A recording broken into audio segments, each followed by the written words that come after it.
So as you're focused upon something right now, an idea or something that you're looking right at, and you feel wonderful as you give it your attention, that means that right here and now, you and all of you, in other words, you and the source that is you, is having this moment in time. You're literally the eyes and ears and nose and fingertips. You are literally the taste buds for that which you call God. You are source energy in physical embodiment. And when you feel good, you are allowing all that you believe is God to flow through you in your powerful now. That is a wonderful use of now.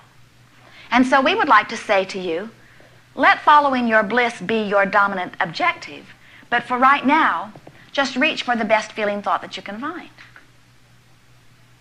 Reach for the best feeling thought that you can find. Because if you are offering consistently, in response to something that you are observing, a vibration that is vibrating over here, while bliss is over here, you don't have access to bliss from over here any more than you can hear what's being broadcast from 101 FM while you've got your tuner set to 98.6.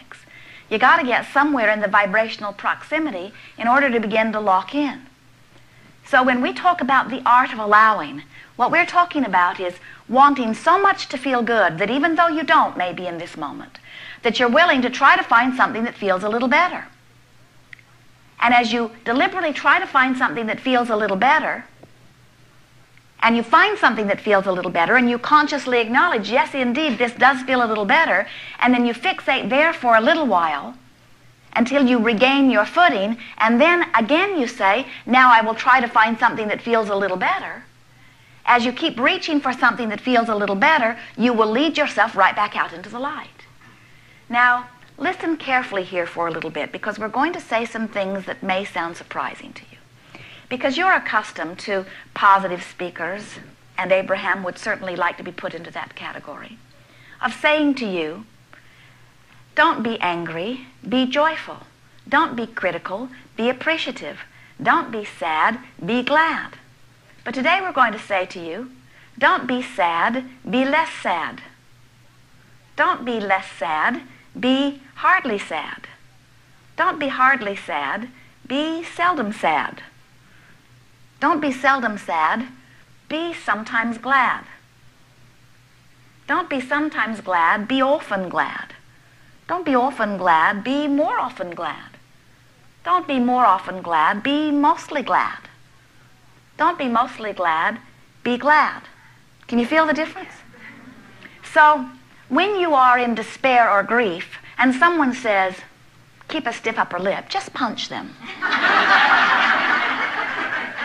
It'll make you feel better. But if you were to keep punching them, you would not feel very good for very long. In other words, we're talking about following the path of least resistance. We notice sometimes that when you are in a very strong negative emotion that feels overwhelming and suffocating, maybe even like the emotion of grief, that sometimes being mad at someone is a way out. Because feeling mad at somebody feels better than the overwhelming, suffocating grief. Now, many positive speakers would say, don't turn your grief to anger. And we say, we would. It might be the only avenue you have for a moment. Just don't get stuck in anger. So, if anger feels a little less suffocating than grief, then long live anger. No, we don't mean that. Short live anger. But bless the anger, bless the distraction, bless the relief that comes. You're getting the sense of what we're talking about. So as you find a little bit of relief in the anger, in time, the anger is not going to feel so good because it is really a departure from who you really are. And so you'll be reaching for less angry thoughts, and certainly you're not wanting to get stuck there. As we watch so many of you deliberately working to feel better and really wanting to be conscientious, deliberate creators, we see you sometimes being sort of hard on each other because you can't really relate to what anybody else is feeling unless you're feeling it. So what happens is those who are feeling what you feel, who feel sincere empathy, don't help you because they're in the same hole you're in. And those who feel wonderful don't help you because they don't understand how you feel. And so what we are suggesting is you don't need anybody else. You don't need the empathy or the sympathy of those who are in the same place you are.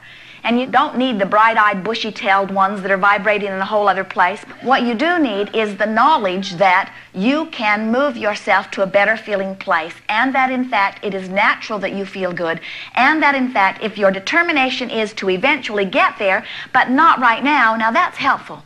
I don't have to go there now, but I am going there. And it's getting better and better and better and better for me. And never mind, it's not anybody's business where I am along my vibrational trail. My nature, my natural state of being is one of joy. And where I am right now is all right for now as I am on my way to greater and greater joy. We're wanting to help you soften just a little bit this science of deliberate creation, and we're wanting you to get this art of allowing into a clear perspective, because, friends, it is so natural for you to feel wonderful. And if you are not feeling wonderful, it's not who you really are, but it's all right if you're not feeling wonderful, because you are dealing with the contrast of your time-space reality. And out of that contrasting experience is being born the desire that rockets forth from you. You are on the leading edge of thought. Do you have any idea how much appreciation is felt for you by those of us who linger in the non-physical energy, where pure positive energy is the nature of our being, where we suffer not at all? Do you have any idea how much appreciation we feel for you who are out here on the nitty-gritty leading edge of thought, who are willing to experience the contrast in order to give birth to the new desire? And do you understand that this universe moves forward productively and powerfully and joyously as a result of your efforts?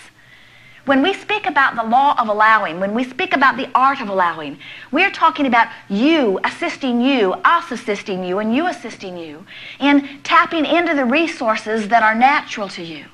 We're talking about allowing, finally allowing, no matter what, allowing as much as you can right now, allowing as much as you can right now, the source energy to flow through you. Jerry and Esther were visiting with Jerry's son and their children recently. Wonderful little children, a 5-year-old girl and a 2-year-old boy. And their mother had just explained to the 5-year-old that sometimes she distracts 2-year-old Kevin, because sometimes he just wants to do things that are better for him not to do right now. And so she is using the guise of distraction in order to change the subject, a sort of bridging thing. And Laurel is just beginning to grasp the idea of distraction, and she can see the merit of it.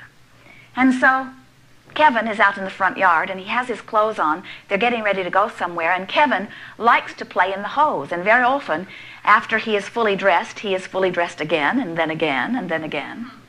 And so it has been Laurel's charge to keep Kevin from getting wet until they are able to go. And so Laurel manages it. And then she explains to her mother after the fact, I distracted Kevin. I told him there was a bee, which was particularly important to Kevin because he had had his first bee sting only a few days before. And now anything that was flying around was a tremendous distraction to him. And while her mother had not really intended for the distraction game to turn into horrifying Kevin, there is value in distraction, isn't there? And so, as we talk about the art of allowing, what we're talking about is you, right where you are, doing the best thing that you can do to make yourself feel the best possible way that you can possibly feel right now. And we'd like to pronounce to you, nobody else knows. Nobody else can know if what you are choosing is the best thing for you. Only you can tell if it feels a little better, because nobody else's standards work for you. Anybody else, wherever they're feeling, and whatever they're feeling, cannot understand what the next bridge for you is. Only you.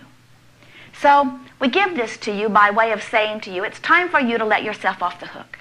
And it's time for all of you to let everybody else off the hook. And it's time to stop deciding how everybody else should feel and how everybody else should think and how everybody else should act. It's time to put your nose in the only business that is yours, and that is yours.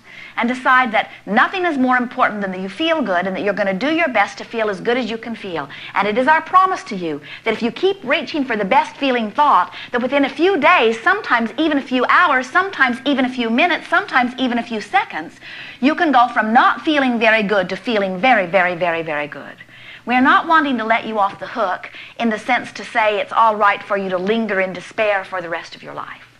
What we are saying to you is, you can steadily climb into the well-being, into the ecstasy, into the joy, into the appreciation, into the fun that is the natural nature of who you are. You can do it if you make the decision to do it. So, we are eager to talk with you about anything that is important to you. There is no order of business here in the sense that nothing is off limits, but you will discover a very nice unfolding.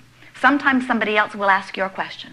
And that will be a big bonus to you, because when they are asking the question, you will be in an easier place to receive the answer sometimes than when you are activating your point of asking the question. But in any case, it will all go well. We are looking forward to what we will conclude here together today. It is our absolute knowing that together we will take thought beyond that which it has ever been before. You are ready to begin? You are ready to begin.